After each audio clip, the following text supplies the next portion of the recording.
దేవుణ్ణి మనం పూలతో పూజిస్తాము, బట్ పూలనే దేవుడిగా కొలిచే అద్భుతమైన పండుగ. నీళ్ళల్లో పుట్టావు నీవు గౌరమ్మ, నీళ్ళల్లో పెరిగావు నీవు గౌరమ్మ.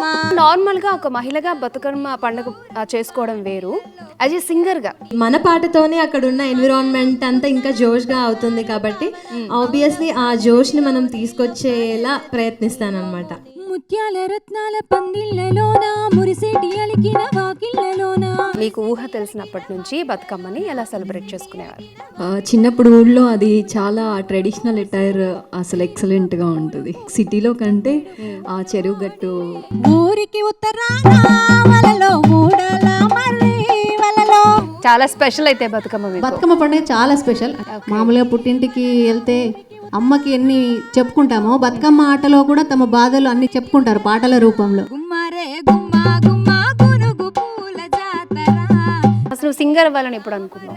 నా 7th లో ఒక సింగర్ మమ్మీ హమ్ చేస్తూ ఉంటారు ఇంట్లో, ఆమెను చూసి నేను ఇన్స్పైర్ అయ్యాను. ఒక్కేసి పువ్వేసి సందమామ ఒక్క జాములాయ సందమామ, ఒక్కేసి పువ్వేసి సందమామ ఒక్క జాములాయ సందమామ. శివ పూజ వేలాయ సందమామ శివుడింకరాడాయ సందమామ, శివ పూజ వేలాయ